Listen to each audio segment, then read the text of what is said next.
Hello everybody and welcome to Avid Reader. This is our first proper formal hybrid event, which might be the way for the next couple of months. We might be doing it a little bit more like this, where we have a very small group in store and a much larger group online. I can see that they're all coming in on the Zoom computer, which is front and centre. So I'm just waiting a minute as they all get let into the room. So bear with me.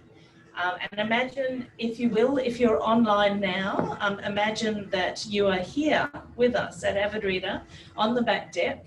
Incredibly balmy evening. I have just come from Tasmania yesterday, where I had the fire on and I was wearing a puffy jacket. And I got off the plane and went, oh yes, it's a Brisbane summer. And here we are. This is the perfect time of day at Avid Reader on the back deck. And it's, since we've met, we have lots more bougainvillea than there used to be. And it's actually quite beautiful at this time of year. So it's the perfect time to go back to some in real life hybrid events. So without further ado, I think that we have let most of our audience in online now. I'd like to start by acknowledging the traditional owners of the land that we're meeting on. In this area, it's the Yagara and Turrbal people, and I'd like to pay my respects to elders past, present and emerging. And I'd also like to say that because this is Zoom, we are going out to elders, all the lands of Aboriginal people all over Australia. And I'd like to acknowledge all of the elders in the different language groups all over this country, which is Aboriginal land, and sovereignty was never ceded. So it's my very great pleasure to run the very first formal hybrid event tonight, which is in celebration of Meanjin, and it's their 80th edition that has just come out. And so tonight we are celebrating 80 years of Meanjin and 80 years of Australian poetry. The poetry scene in Australia is so strong. As I get older and older, I have turned more and more towards poetry. Strangely enough, I used to completely immerse myself in novels, but now I seem to be comforted by poetry more often than not. So it's my incredible pleasure to introduce you to my guests tonight, who are going to discuss all things poetry and all things Meanjin. So we have, to my right, we have the wonderful Bronwyn Lea, who is a poet, reviewer and academic, and her poems have won numerous prizes, including the Arts Queensland Poetry Prize and the Somerset National Poetry Prize. And she's been widely published, anthologized and translated into French, Spanish and Chinese, and she has edited many, many poetry collections. So everybody please welcome Bronwyn Lea. And to my other side, we have David Malouf, who was born in Brisbane and is a much awarded writer of poetry, novels and short stories. He's written essays, opera librettos and a play, and has been widely translated. In 2000, he was the 16th Neustadt Laureate. I hope I said that correctly. Everybody please welcome the wonderful David Malouf. So I'm going to hand over to them now, but for our online audience, I'm just letting you know that if you do happen to have any questions as they come up, you can type them through, but because this is our first hybrid event, I'm not 100% sure how we're going to manage to field all the questions from you. So I may be able to get some questions if you ask them early enough on my phone, which will be texted to me by our other Avid Reader person who's hosting you guys in the other room. So we'll see how that goes. But for our in-studio audience, if you do have any questions, I'll be going to those at the end of the event tonight. And now I'll hand over to Bronwyn and David. Well, thanks, Chrissy, and thanks to Fiona and Katie and everyone here at Avid Reader for hosting the 80th birthday party of Meanjin. thank you to Jonathan Green, the editor of Meanjin, and the team down in Melbourne, who I'm sure would very much love to be up here on this balmy night. And it's such a pleasure to have you here. David, some of my favourite conversations have been with you, so I'm looking forward to another one. So Meanjin is a Indigenous word meaning spike, and it refers to the finger of land that's over where the Botanical Garden sits, on the city side of Brisbane. And the Meanjin Papers, as it was called, started in the 1940s before it moved down to Melbourne in 1945. And so I think we're going to circle back to the beginnings of Meanjin in a moment, because the history is, I think, frankly fascinating, both in terms of literary history, but also the cultural history of Brisbane at that time. But I wanted to start with you, David. We do have one thing in common. We both published our first poems in Meanjin. So in 1962, you had 4 of your very well-known, very anthologized poems in Meanjin, one in 1961, and then there were a couple that I only just read about for the first time today that were published in 1960, 2 poems that you haven't collected for your books. But I just wanted to hear from you, how was that to publish your first poems in a magazine like Meanjin? Well, Meanjin at that time, except for the Bulletin, was the major publishing place for poetry. And to get a poem in Meanjin was an announcement of your arrival on the scene. I didn't, in fact, submit those poems in 1959 to Clint Christensen that were published. I'd left Australia at the beginning of 1959. I was 24 and I went to England, and I had been living in a flat under my parents' house, and some friends had moved in there after I went. And my friend Judith Green, as she then was, Judith Rodriguez, was a friend of theirs as well. And I left a whole batch of poems, probably 30, 40 poems, somewhere in a drawer. And they found the poems, and knowing perfectly well that I was always very, very unwilling to begin publishing or to launch myself out there, knowing that, they parceled them up and sent them off to Clint Christensen and said, "What do you think of these?" And he wrote back that he would like to publish 2 of them.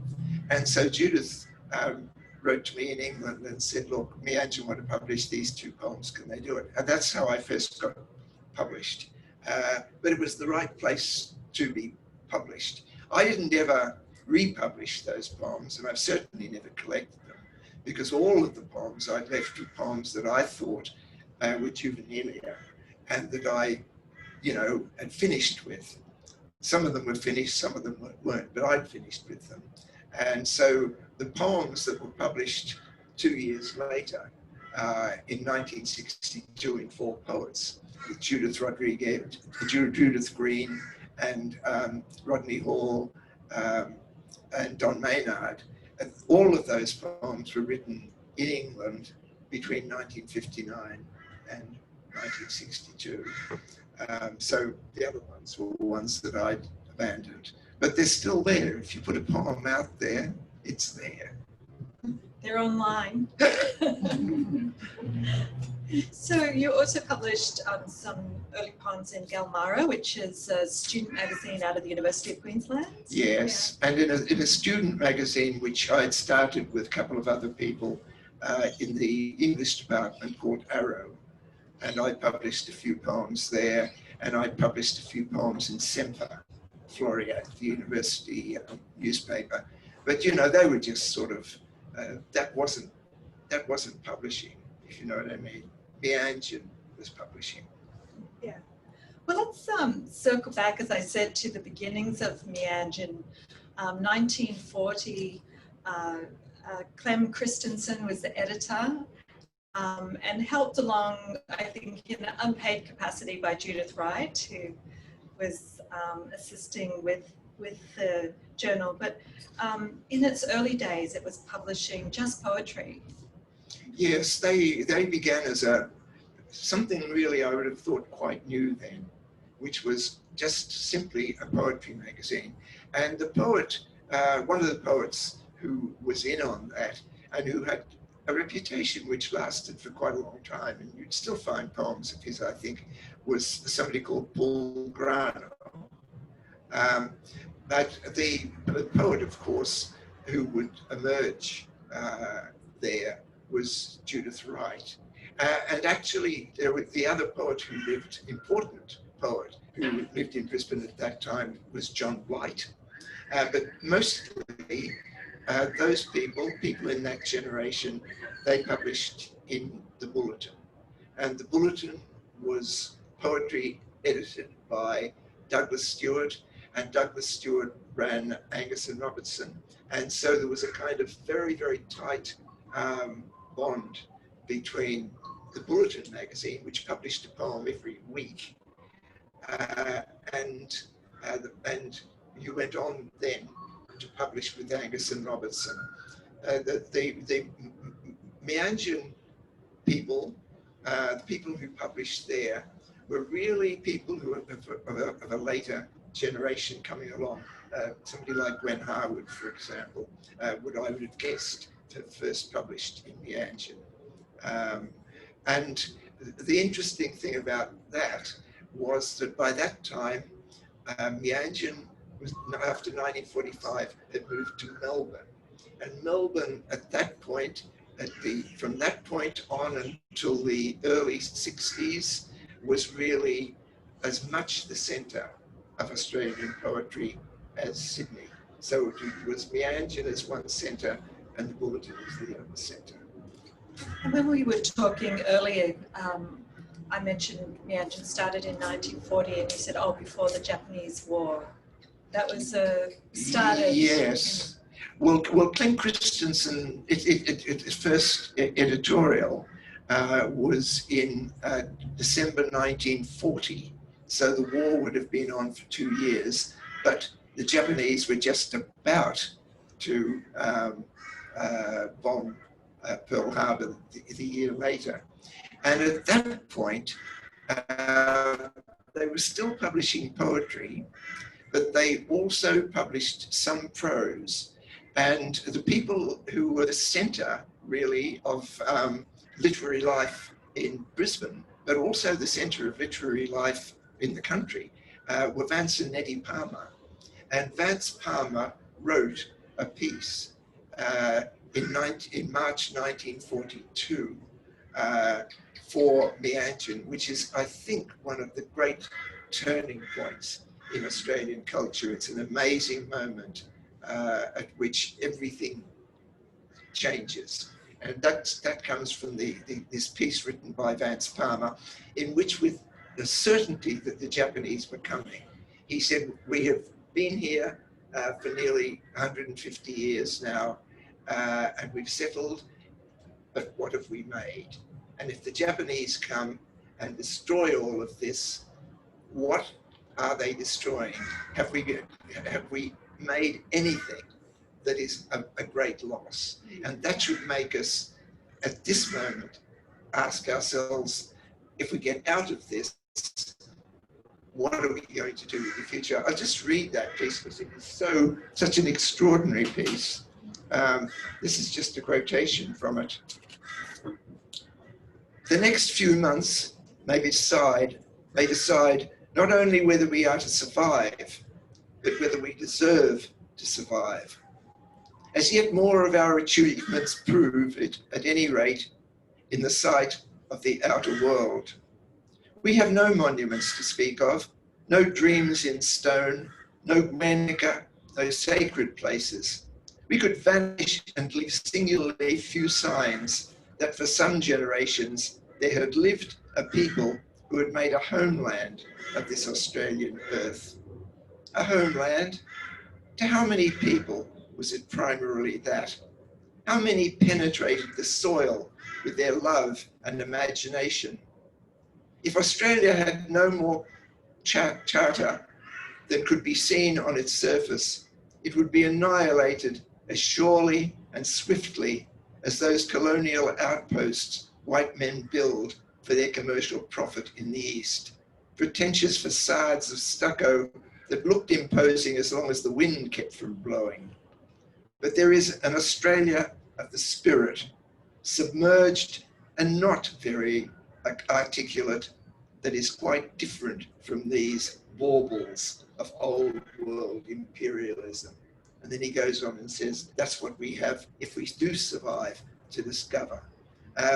Turning point, but I mean, it's also an amazing admission that when you look closely at what we thought we had made, there was so little of it that we could, in the face of world events, defend and say, this must be saved.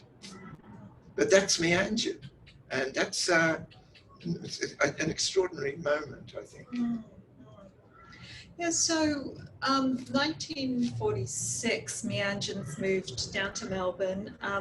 I was quite delighted to find in my reading that Judith Wright published her poem Woman to Man first to Meanjin, and she really bounced back and forth between the Bulletin and Meanjin for those poems.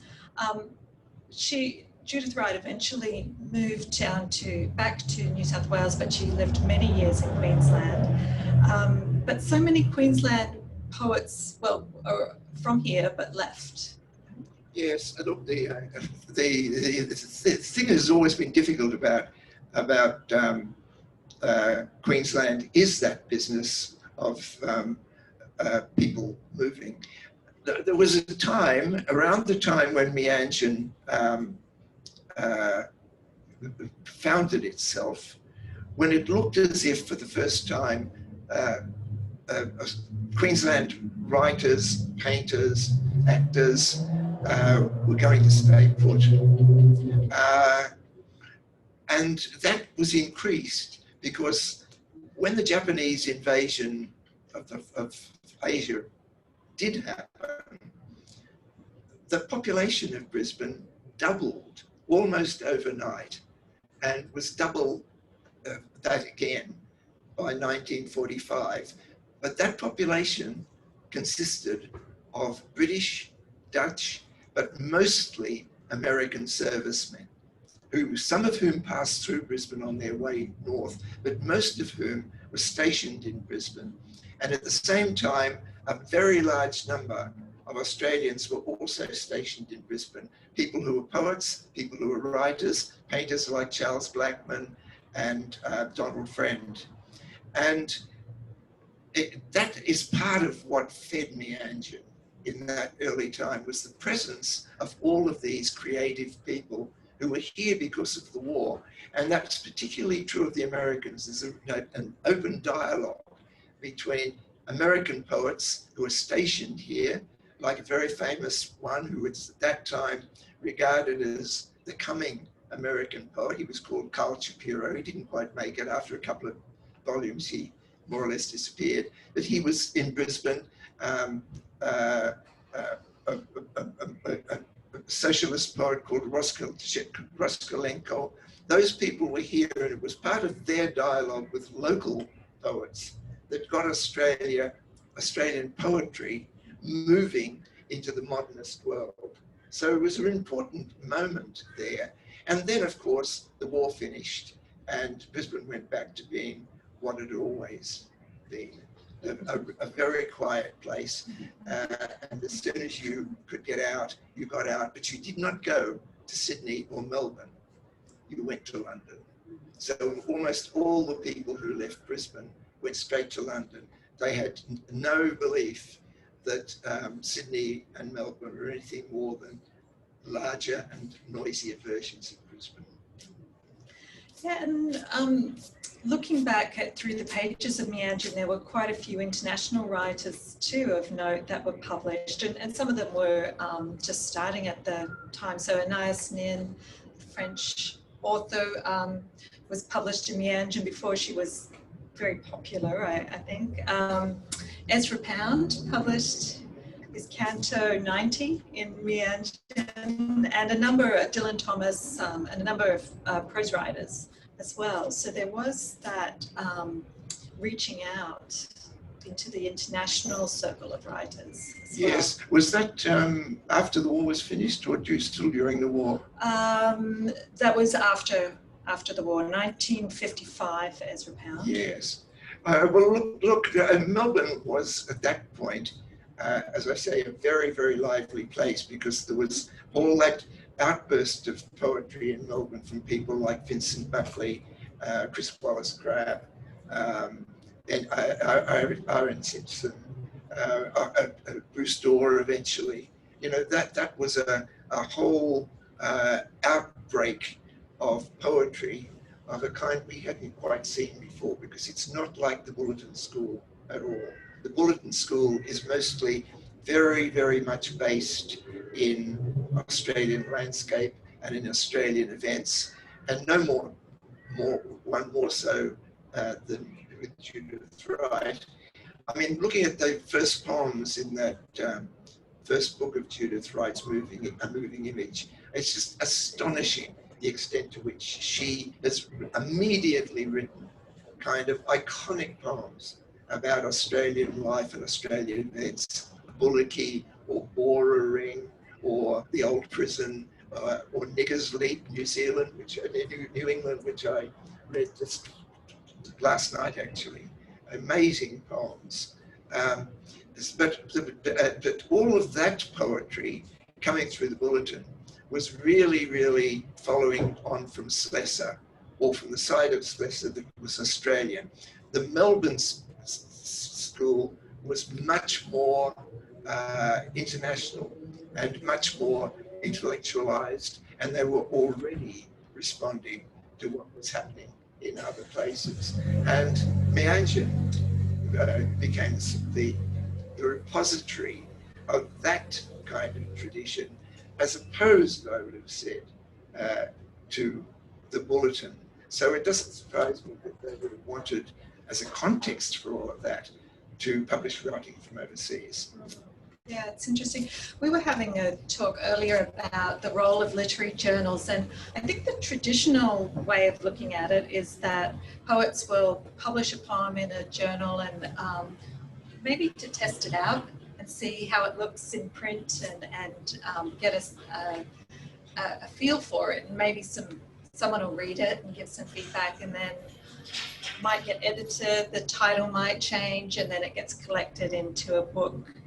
But I was really interested, you said that it doesn't work quite like that for you. You like to see the poems first in the context of your other poems. Yes, I was just going to say that when poets do that, they're really looking for a context for their poem. And the context they choose is, say, what Meanjin has, and the culture it's built around itself.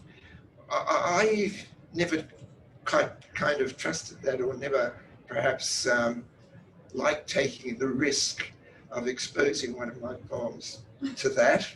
I've usually waited until I've got a sizable collection and until individual poems have found a life for themselves in the context of the other poems. And then I begin to feel a kind of confidence in their right to exist. And then I'll send them out to a magazine if they want to publish them. But I've never tested the poem against the opinion, say, of editors. And, you know, an awful lot of poems, I mean, poets, what really haunts them is those rejections that they get.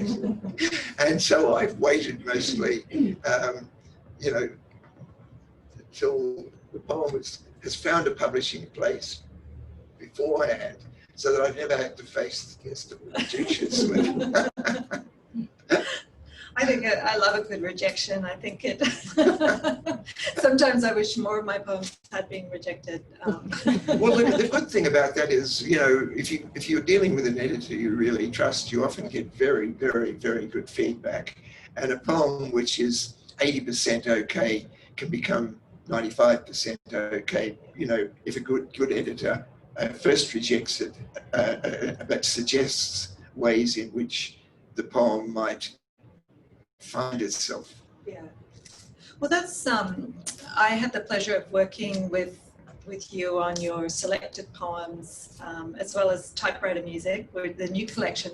But one of the things that really interested me as an editor was going back to the early versions of the poems and seeing they really hadn't changed that much, whereas some poets are continually editing. Even after it's been collected in book form, they'll change them again for the selected.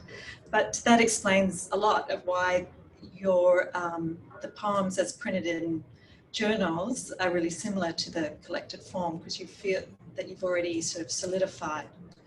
Yeah, you know, I think different people have been said to have said, Verlaine, I think it's Auden, but somebody before that, a poem's never finished, it's only abandoned. And that is because you go on fiddling endlessly. And at some point you have to give that up and let the poem go. And that takes a long time with me. But I never show a poem to anybody until I feel that I can't do any more with it. And the business of rewriting a poem is really, really interesting to me, because you know, one of my favorite poets was always Auden, and Auden continually changed his poems, and I always hated every single change he made. And I've always gone back, as a lot of editors these days, to the originals. And they're the versions of the Auden poem which have largely become the ones that are there. And his changes people have simply ignored. And I only ever tried it once myself, and that is when my first complete book, the Bicycle, was going to be published in the United States as The Year of the Foxes. I fiddled around with a couple of poems and changed them. And I really have always rejected those changes. And one of the things is, when you go back to the poem afterwards, even 5 years afterwards, not to speak of 20 years afterwards, you cannot put yourself back into the moment of writing the poem.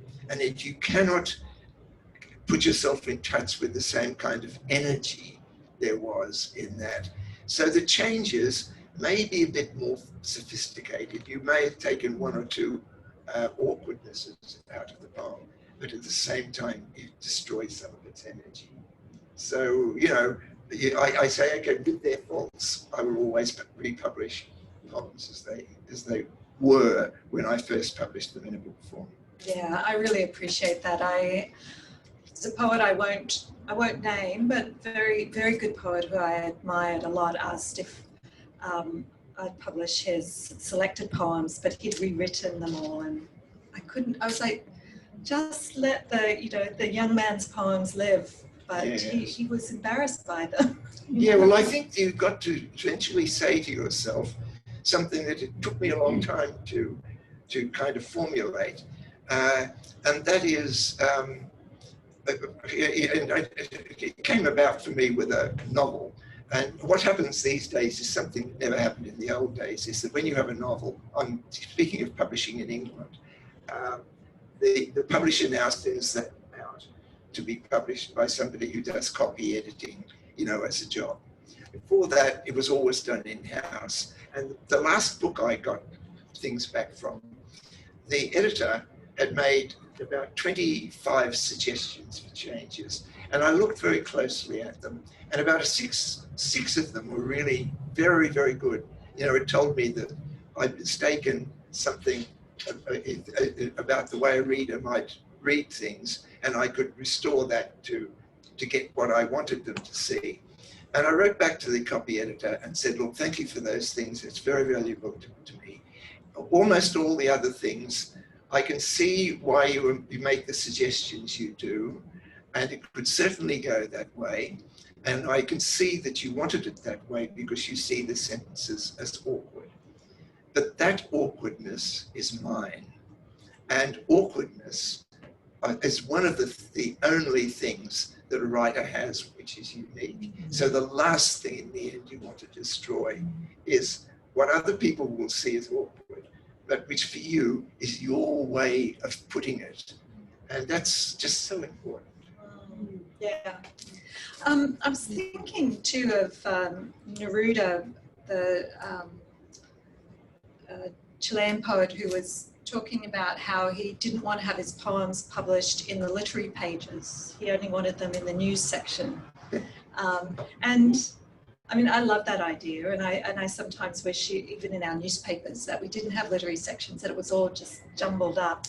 In a way, with Meanjin, it is very much a literary magazine. It mixes up poetry, sort of jostles up against non-fiction and fiction. But what's your sense? Do you like to read poems in all collected together, or do you like the mix of genres? I like, you mean in a single publication? Yeah. Like a newspaper or a magazine? Yeah. I like them scattered. And, you know, just going along a little bit with the history of things, when I came back to Australia in 1968, and I published the book in 62 with the other poets, 4 poets, and in 68, I came back with a book, and eventually that book became the first of the paperback poets at UQB. But by that time, Meanjin was still one of the places where people would want to sing their poem, and getting there was to have arrived. But the place that was now the new publishing place, where if you got the poem there, you had arrived, was the Australian newspaper. And the choice of poets, the poetry there was done by Rodney Hall. And almost all the new poets that we think of as the generation of 68, you know, with John Tranter, Robert Adamson, Jenny Naden,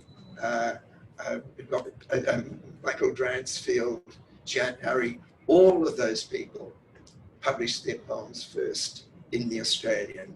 And those poems came out just one every week on a Saturday, not in the review part of the paper, but just in the ordinary part of the paper. And that was the new place. It was the rival to Meanjin for your debut. And it was the new generation, it was that generation of 68.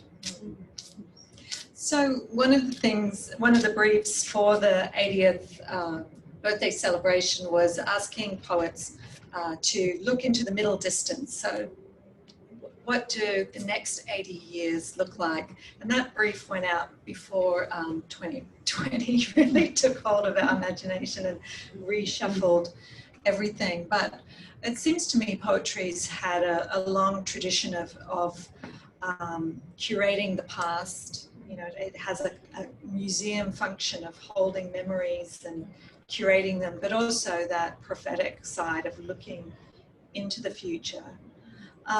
What do you see in the future? Do you see a future for poetry? Will it all be written by computers and robots, or do you think the humans will always need the poem? Look, I think humans will always need the poem. If you were asking me a question about what genres seem these days to be most in peril, I would say the novel. You know, it's the novel that is really having the hardest time now, fighting against memoir, fighting against dystopian fantasy. Poetry goes on being the record of individuals responding at a moment to something that can be all sorts of things. The landscape, the weather, clouds, stars, love affairs, losses. I mean, that's something that poetry has always done and goes on doing. And I would have thought that at the moment, if you looked around again at the genres, that poetry is actually almost the strongest of them. It's the one that's least dependent for its publishing on big publishers or even newspapers, because an awful lot of people now publish online. A lot of poetry exists not on the page at all, but actually out there as speech. There's a huge number of places now that publish poetry. They're not big publishers, but if you think of something like, Vagabond and, all those other things, people are able to begin by publishing 10, 12 poems in a chapbook. Great way to get something out there that is more than just a single poem, but it's not. It doesn't depend on people going into a bookshop and putting down $25, $45 or whatever it is. So I think that the publishing scene is very vital for poetry. And I think that when you look at the large number of people who are writing poetry, and maybe the one thing to say about that is they make up too large a proportion of the readers of poetry. Right, yes. If you look at the large number of people writing poetry, the quality of what they are writing is pretty high. And that's very, I think that's very powerful, but also very optimistic. Yeah, I think I'm always interested in poets who do open up to readership beyond other poets, and I would say you're definitely one of them. And another one was Les Murray, where when he would have a poetry reading, people would drive for 3-4 hours to come and listen to him, and they knew his poems really well, and some of them were really hard poems, but it's wonderful to see when that connection happens. Yeah, I'm very the poetry is difficult thing for this in this way, that so many people as readers are scared of poems, and that's not just the general reader out there. I just notice how many teachers are scared of poetry, and they, when you have they have courses that they can choose books from, they'll really not choose to teach the poetry course because they're scared of it themselves, and that's terrible, because actually I know so many teachers who found that if they choose to do one of the poetry options, the kids just in the end say that was absolutely the best thing we did, because partly it is that they discover something that speaks to them so directly once they are not scared of the poem, but also because there's a whole other world of reading that has been opened up to them by what they have now discovered, so that if they do a course on Yeats or Ted Hughes or something like that, the whole of poetry's been now opened up to them. And the business of being scared of the poetry, I'm sure, goes back to the fact that, say, when I was a kid, we learned huge numbers of poems off by heart. And now asking kids to learn a poetry by heart is regarded as one of the forms of child molestation.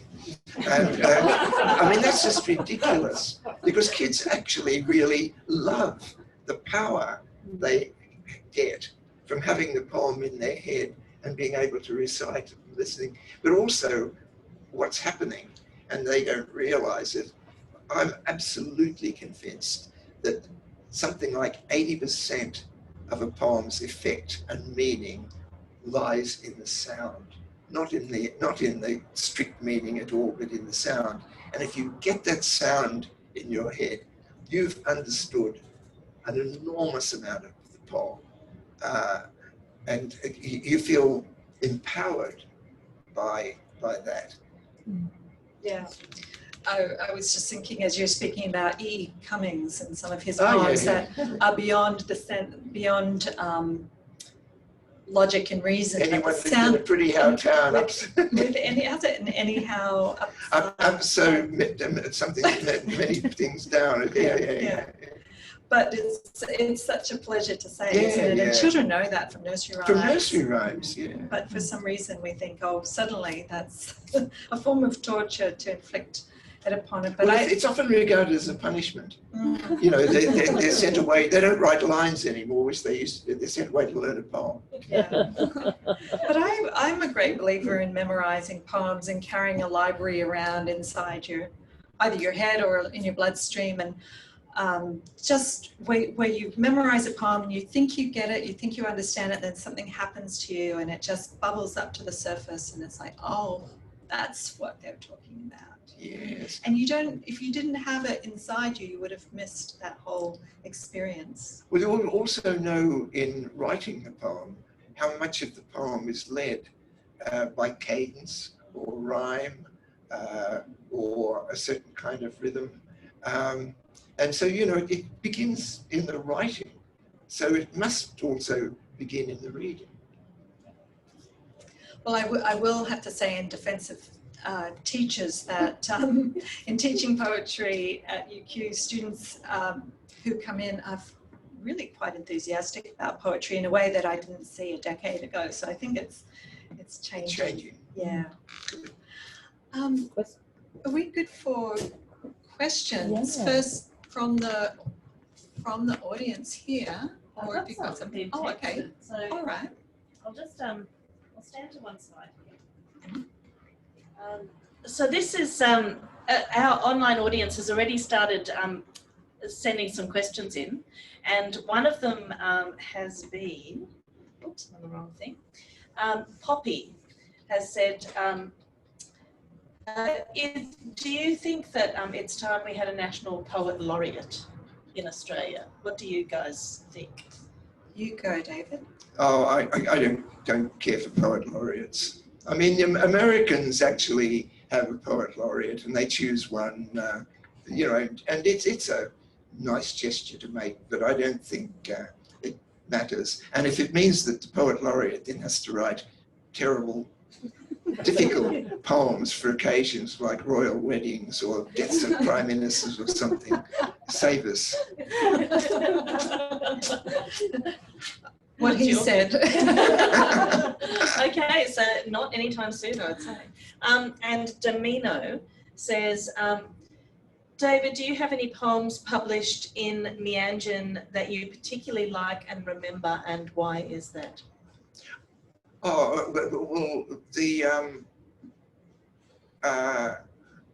4 poems that were published in Meanjin are the first 4 poems as a group in my collection in 4 poets, and they're poems, all 4 of them, that I would still stand by. This at my grandmother's, and one called Footnote for a Bestiary. Yes. Family Photographs. Yes. Maiden Aunts. Yeah. And one of my favourites, Hotel Room Revisited. Yes. Yeah. No, they're all poems that I would Yeah. stand by, and it was wonderful to see them. Are these available for the audience to read, or for people here to read now? Are they? Yeah, that's in David's first collection. Well, first full collection of works, but they're also available online at the Poetry Library. Yeah. That's very good. The Poetry Library online is excellent. I mean, it's got almost every poem of almost every poet that it takes up, which is pretty rare because they're often difficult to find. But I do encourage people to purchase David's collections, because some of them are just incredible objects to hold. I think it's wonderful to have access to poetry online, but I have some of your collections that as soon as they came out, I just picked them off the shelf and just went, oh look, I just need to have this to hold. I think that the University of Queensland Press has always done an absolutely amazing job of design. I was the first of the paperback poets, and they did 2 series of paperback poets, I think with 30 poets in each series. And they really, that was really one of the great publishing ventures in Australia, certainly in poetry. But the design... But I think you need to say about that, that there weren't paperback poetry collections at that time. No. And you had a conversation with the editor at UQP and said you publish your book with them as long as it sold for $1. Yeah, I went to them and said, look, I've got this idea. I'd offered it to a couple of other publishers beforehand, I must say, who didn't take it up. But I said, look, my idea is a 64-page book of poems, paperback, and it's sold for $1. Because before that, you know, I think Australia published between 8 and 12 new books of poetry a year. This was a way of doing it cheaply so you could publish a whole lot. And I put that to Frank Thompson here at Queensland University Press, and he said, I'll call my people in, and he called the people in and said, we've got a manuscript, 64 pages, paperback, what can we produce this for? And they said 34 cents. He said, okay to me, okay, you're on. And they then went on and did something like, I think 60 volumes of those. But I think as you say, as the internet has such a good forum for poetry, I think people really do want the book as an object, you know, to hold an experience. Yeah, and look, you can produce very small books in paperback with a paperback cover, like the Vagabond books, and they are beautifully designed. Gorgeous. They're absolutely beautiful books. It's absolutely wonderful. I'm going to take one more question from online before I go to the in real life audience. Carolyn has said, you mentioned that a good editor can help a poem find itself. Who might some of these good editors be? Can you talk about who they are? Can you name names? Apart from you, probably. Well, I had an experience when I was working on my first book of poems. I was down at Varuna, and there was an American poet there, and he said and he was an editor in the States, and said he would read my manuscript for me. And I was terribly shy about inconveniencing him when he was on a writing retreat, but I've still got the edited manuscript. He did a beautiful job. But that was by chance. I think there are a number of other poets you need who can be very good readers. You need to have a poet who can see what you're trying to do with the work and not just turn it into their own voice and style. I think Les Murray was a really wonderful editor of other people's poetry. He considering his own kind of perfection as a poet, he was wonderfully generous in seeing the qualities in other people's poetry, whether he was anthologizing or being an editor. And I think an enormous number of people who sent poems to Quadrant, for example, when Les was the editor there, even if they got rejected, got wonderful advice back.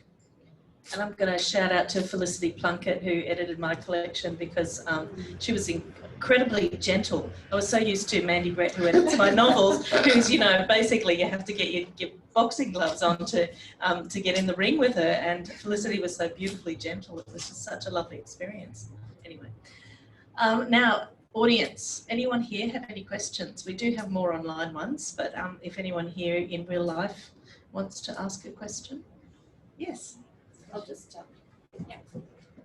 Thank you. I'm from South Korea, and I don't know much about like Australian literature, but we have like strong literature background in South Korea. We and half of the literature class in high school and middle school is all about like poet.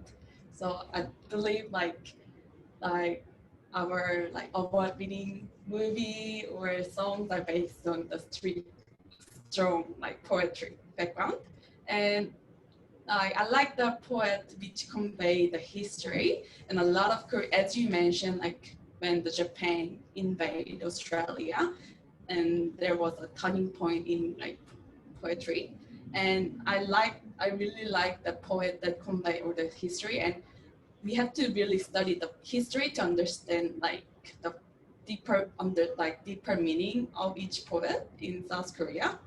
But I want to ask, after this Japanese invade, to understand the modern era of the poetry in Australia, what is like a more significant like historical event, and how can I understand like the deeper? So, Well, I think what Vance Palmer was suggesting was that we had not yet looked at the land, at the landscape, at what people who had lived here before us had discovered in all of that, and that we in fact had to, in some way, through the imagination, go into that world and discover ways in which poetry here would be different from English poetry, for example, and different from American poetry, other poetry in the language. And I think that is the point at which Australian writers, it had already happened in some ways in the poetry of someone like Kenneth Slessor, but the work was all now to be done. But partly it was valuing the world around us in a new kind of way and finding some way in which we could spiritually experience that. And I mean, that's what he's saying we hadn't really done enough of. But I mean, somebody like Judith Wright just took that. Yeah, I'd encourage you to read more of David Malouf's poems as well as his essays. Really beautiful the way he brings an eye to Brisbane as in that political period. There's another online question as well, which is, do you guys read a poem? As poets, do you read a poem with one eye to work out how they did it, or do you merely consume it? Well, I think you've first of all got to let the poem happen to you. And I think what you will then do, as I do, almost always I'll read the poem again. And really the second reading is the first reading. Because the second time around, you know where you think the poem is going and you can follow it there in a different way. I had a really interesting experience when I was in conversation with Paul Muldoon, an Irish poet, when he was here. And I asked him to read a poem, and he read this quite small poem. And as often in his poetry, it moves a long way. And what I asked him to do was read the poem again. And the audience just couldn't believe what the experience was for them of hearing over again a poem they just heard, because they could actually follow and see where it was going. And so, yes, I would then be interested in reading a poem again with a different eye, perhaps, a different ear.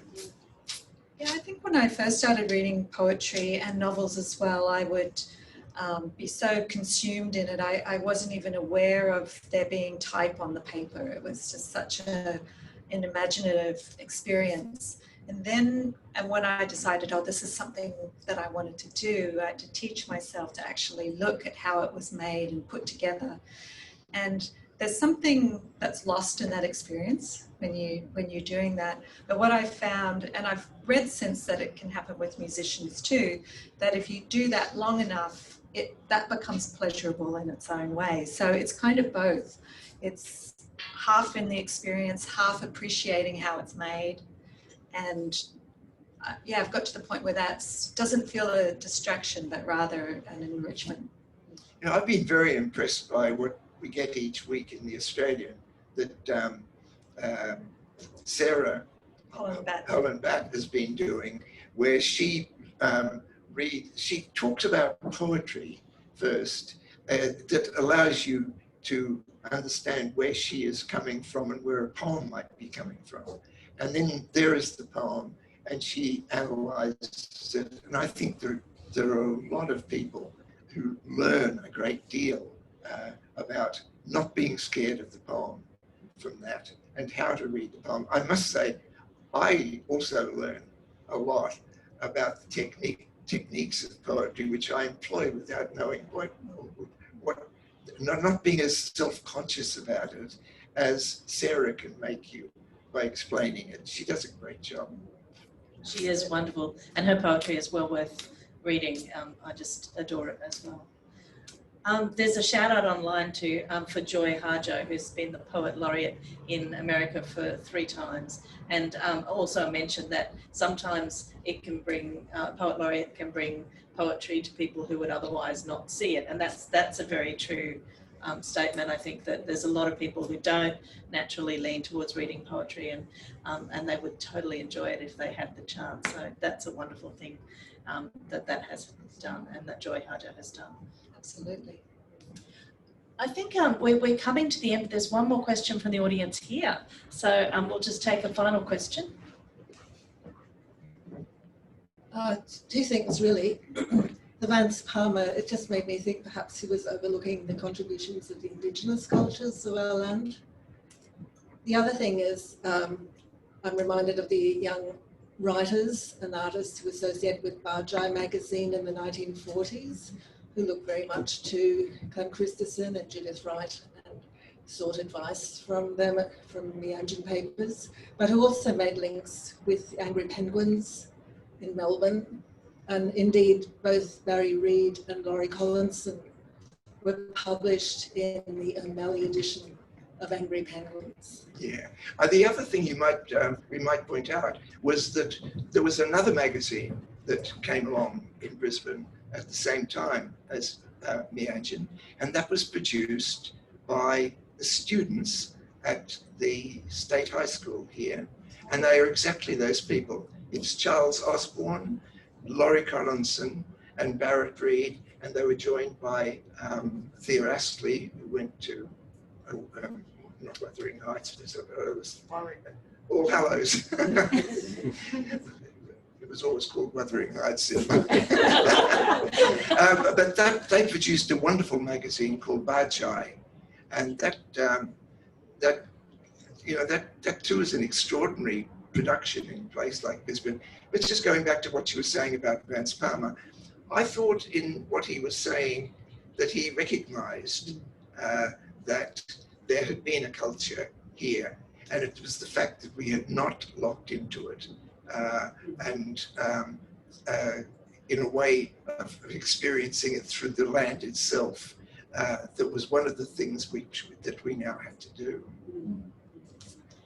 We are out of time, unfortunately, and it has been my absolute pleasure to host tonight as our very first formal hybrid in real life, as we ease back into something like normal after this ridiculous, crazy year that has driven us all nuts and made us all slightly insane. I'd like everybody to put our hands together for Bronwyn Lea and David Malouf and for Meanjin. Happy birthday, Meanjin. Thanks, Chrissy, and it's really lovely to see you all here and to be with you in person. I do encourage you to pick up a copy of Meanjin, support Australian writing, and if you're super keen, you could also subscribe, and there are some special deals if you do. But thank you all for coming. Thank you, Chrissy. Thank you, David. Thank you. A pleasure as always. Thank you. See you, everyone. Bye. I think we're bye.